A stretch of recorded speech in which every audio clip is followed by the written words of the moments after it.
సీతారామచంద్రస్వామి భగవానికి జై అంటూ భద్రాచల సీతారాముల కళ్యాణాన్ని మనమందరం ప్రత్యక్షంగానో పరోక్షంగానో తిలకించాం కదా. వడపప్పు పానకం ప్రసాదంగా ఆరగించాం కదా. మరి ఈ సీతారామ కళ్యాణంలో సీతమ్మ ఉత్సవ విగ్రహానికి ఒక విశిష్టమైన కథ ఉందని మీకు తెలుసా? తెలియకుంటే తెలుసుకుందాం.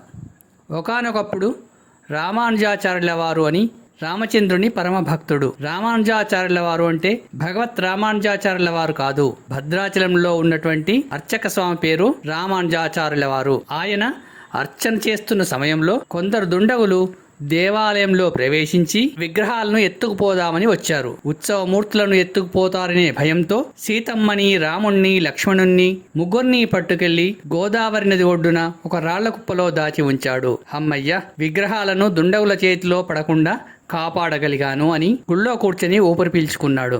గోదావరికి పెద్ద ప్రవాహం వచ్చి ఉత్సవమూర్తులను తీసుకెళ్ళింది. ఆయన గోదావరి ఒడ్డుకు వచ్చి చూస్తే ఉత్సవమూర్తులు లేవు, గోదాట్లో కొట్టుకుపోయాయి. అరే, ఉత్సవమూర్తులు గోదాట్లో కొట్టుకుపోయాయని బాధపడుతూ నా రాముడు నన్ను వదిలి గోదాట్లోకి వెళ్ళాడు, ఇక నేనెందుకు అని బాధపడుతూ సీతారాముల విగ్రహాలు లేనిదే నేను గుళ్ళోకి ఎలా వెళ్ళగలను, నేను ఇక్కడే నా శరీరం వదిలేస్తాను అని ఆయన ఆహారం లేకుండా అక్కడే 3 రోజులు గోదావరి ఒడ్డునే అలానే కూర్చుండిపోయాడు. 3 రోజులు అయ్యింది.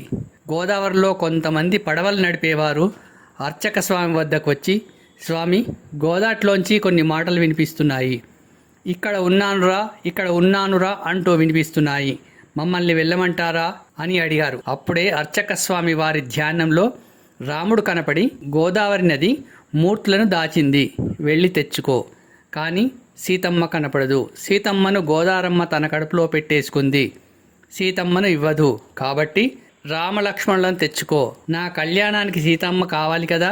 సీతమ్మ కావాలి అంటే పణిగిరి సంస్థానం నుండి తీసుకునిరా. మీరు వెళ్ళి అడిగితే పణిగిరి జమీందారు ఇవ్వడు.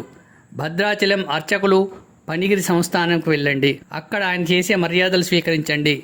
జమీందారు గారు ఈరోజు ఇక్కడే ఉండమనంటారు. పణిగిరిలో రాత్రికి బస చేయండి. ఎవరు చూడకుండా రాత్రికి తలుపులు తెరిచి రహస్యముగా సీతమ్మను ఎత్తుకురండి. ఆ సీతమ్మని నా పక్కన పెట్టి కళ్యాణం చేయండి అన్నాడు. రాముడు చెప్పినట్టుగానే సీతమ్మను ఎత్తుకెళదామని విగ్రహం తీసుకుని కొంత దూరం వచ్చాక చూస్తే ఆ విగ్రహం లక్ష్మణస్వామిది. అరే, పొరపాటు జరిగింది అని మళ్ళీ తిరిగి వెళ్లి సీతమ్మ విగ్రహం తీసుకుని పరుగు తీశారు. ఆ సమయంలో కొందరు వీళ్ళని చూశారు. ఆ విషయం రాజుగారికి తెలిసింది.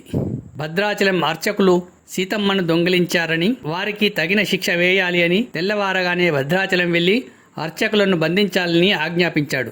ఆ రాత్రి రాముడు జమీందారుకు కలలో కనపడి, పణిగిరి సీతమ్మను నేనే కోరుకున్నాను, నా ఆజ్ఞ ప్రకారమే అలా జరిగింది, అందుకని మొదటి కళ్యాణం నీ చేతుల మీదుగా జరిపించి జనక మహారాజు స్థాయి పొందు అన్నాడు. జమీందారు మేళతాళాలతో భద్రాచలం చేరుకొని సీతారామచంద్రుల వివాహం జరిపించాడు. ఇప్పటికీ భద్రాచల కళ్యాణంలో మనం చూస్తున్న సీతమ్మ పణిగిరి సంస్థానం సీతమ్మనే. సీతారామచంద్ర స్వామి భగవానికి జై.